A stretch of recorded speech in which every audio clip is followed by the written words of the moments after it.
लारेब हाशमी जानता था कि जब बस यूनाइटेड कॉलेज को पार करके ठीक इसी बस स्टैंड पर पहुंचेगी तब काफी देर के लिए बस यहां पर रुकती है और बस में से लगभग अधिकतर सवारियां उतर चुकी होती है। यानी कि ये वही मौका था जब वो इस वारदात को अंजाम देना चाहता था। और ठीक 11:30 बजे जब उत्तर प्रदेश परिवहन निगम की बस इस बस स्टैंड पर आकर रुकी तभी चापर अपने बैग से निकाल के लारेब हाशमी ने ताबड़तोड़ कंडक्टर के गर्दन पे वार कर दिए। उसका साथी साथ में बैठा था जिसने बीच बचाव करने की कोशिश करी और उसके बाद धार्मिक नारे लगाते हुए लारेब इसी रोड से सीधा आगे भाग गया। जांच आगे बढ़ी तो कई चौंकाने वाले खुलासे सामने हुए, क्योंकि पुलिस को अब लग रहा है कि इस पूरे मामले में आतंकवाद का एंगल भी हो सकता है। उसकी सबसे बड़ी वजह है चापर का पहले इंतजाम करना, उसके बाद गर्दन पे कुछ इस तरीके से वार करना कि किसी का सर तन से जुदा हो जाए। और इतना ही नहीं, धार्मिक नारे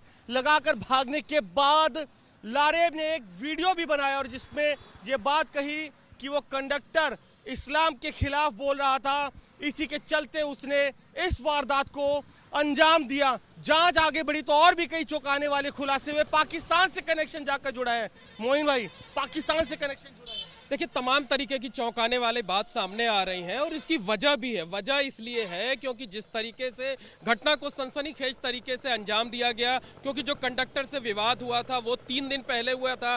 3 दिन पहले बाद जो है वो बस पर सवार होता है, 25 किलोमीटर का सफर पूरा कर लेता है और बस का जो लास्ट पॉइंट है, यानी ये जो जगह आप देख रहे हैं ये मेडिकल तिराहा है, यहाँ पर बस रुकती है। इलेक्ट्रिक बस है, वो खोलकर जब तक ड्राइवर नहीं खोलेगा तब तक वो उतर नहीं सकता था। इस वजह से उसने ठीक ये जगह जो है, जो शंकर जी का मंदिर है, मंदिर के ठीक सामने हमला करने की बात भी जो है वो भी कहीं ना कहीं एक सवाल खड़े कर रही है कि आखिर क्यों मंदिर के बाहर हमला किया उसने। मंदिर के बाहर हमला किया, यानी कि एक ऐसा बस स्टैंड चुना जहां जिस समय भीड़ कम होगी बस के अंदर और साथ में ही एक मंदिर होगा। एक मैसेज देने की भी कोशिश है।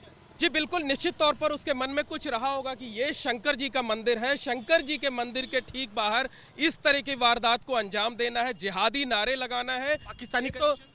पाकिस्तानी कनेक्शन इसमें सामने आ चुका है, क्योंकि जो पाकिस्तान के इस्लामी स्कॉलर हैं मौलाना खदीम रिजवी, उनका सीधे तौर पर ये बड़ा फॉलोअर है। जिस तरीके की वो स्पीचेस देते हैं उसको ये खूब सुनता है। इसके मोबाइल फ़ोन से, इसके डेस्कटॉप से तमाम वीडियो जो है जो पाकिस्तान के मौलाना के हैं वो बरामद हुए हैं और इसी वजह से इस मामले की जांच एटीएस को सौंपी गई है। एटीएस ने कल उसके घर पर छापेमारी करके तमाम सामान रिकवर किए थे। सामान भी 3 डायरी भी बरामद की गई। उन डायरियों में भी उन स्पीचेस का, जिहादी स्पीचेस का जिक्र किया गया है। और आज जब पूछताछ एटीएस की टीम ने की है तब भी उसको अपने किए हुए पर सोर्सेज जो बता रहे हैं कोई पछतावा नहीं है। उसने साफ तौर पर लगातार दोहराया है कि बस कंडक्टर ने इस्लाम को लेकर टिप्पणी की थी, इसलिए मैंने उसे सबक सिखाने का फैसला किया था। इस्लाम के खिलाफ टिप्पणी की, इसीलिए सर तन से जुदा करने की साजिश रची। पाकिस्तान के मौलानाओं की जो वीडियो है वो तो देखता ही था, उनको सुनता ही था, उनको फॉलो भी करता था। और साथ ही जांच में ये बात भी सामने आई है कि कई लोगों के संपर्क में था। कहीं ऐसा तो नहीं बॉर्डर पार से ही रिडिकुलाइज किया जा रहा था और उसके बाद एक बड़ी साजिश रची गई और इस तरीके से एक बार फिर से एक शख्स के सर को तन से जुदा करने की साजिश रची गई।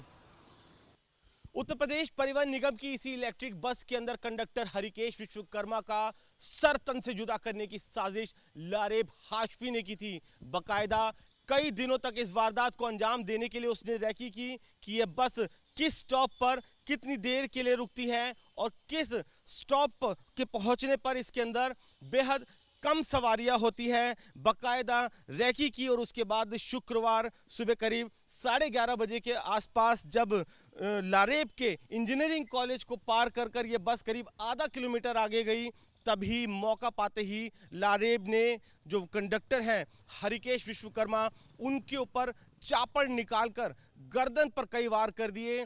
आप देख सकते हैं इस वक्त बस के अंदर भी आपको जो खून के धब्बे हैं वो पूरी बस के अंदर कुछ इस तरीके से फैले नजर आएंगे। और ये सामने जो सीट नजर आ रही है, इसी पर जो हरिकेश हैं वो बैठे हुए थे, टिकट काट रहे थे। उनके साथ में उनका एक जानकार भी बैठा था जिसने बीच बचाव किया और उसमें वो खुद भी घायल हो गया। और यही वजह थी कि जो हरिकेश विश्वकर्मा है उनकी जान बच गई, क्योंकि उस शख्स ने बीच बचाव किया। और उसके बाद जो लारेब हाशमी है वो धार्मिक नारे लगाते हुए इस बस से कूदकर फरार हो गया। बाकायदा प्लानिंग की थी लारेब ने, क्योंकि उसे पता था कि इलेक्ट्रिक बस है और इसके दरवाजे ऑटोमेटिक होते हैं। बस स्टैंड पर कुछ ही सेकंड बाद जो कंडक्टर है और ड्राइवर है वो दरवाजों को बंद कर देता है। बाकायदा इस तरीके से प्लानिंग करी कि बस के दरवाजे बंद ना हो पाए और उसी कुछ चंद मिनटों के अंदर ही वो अपनी वारदात को अंजाम देता है और उसके बाद धार्मिक नारे लगाते हुए मौके से फरार हो जाता है। शुरुआती जांच में पुलिस को लग रहा था कि कंडक्टर के साथ एक पुराना विवाद है पैसों को लेकर, लेकिन जिस तरीके से पुलिस की जांच धीरे धीरे आगे बढ़ रही है, मामला बेहद संदिग्ध होता जा रहा है। क्योंकि हाईली रेडिकलाइज लारेब हाशमी नजर आ रहा है। लगातार पाकिस्तान में बैठे जो मौलवी है, दूसरे कट्टरपंथी और जिहादी एलिमेंट्स हैं, उनके वीडियो देखता है। अतीक अहमद से इंस्पायर था। इतना ही नहीं, लगातार जो कट्टरपंथी वीडियोस हैं, जिहादी वीडियो हैं, वो देख रहा था। ऐसे में पुलिस का शक अब इसी ओर जा रहा है कि कहीं ऐसा तो नहीं कि ये एक छोटी मोटी घटना ना होकर एक बड़ी आतंकी वारदात हो। कैमरामैन मनोज अधिकारी और अपने सहयोगी मोइन खान के साथ वरुण जैन, एबीपी न्यूज़, प्रयागराज।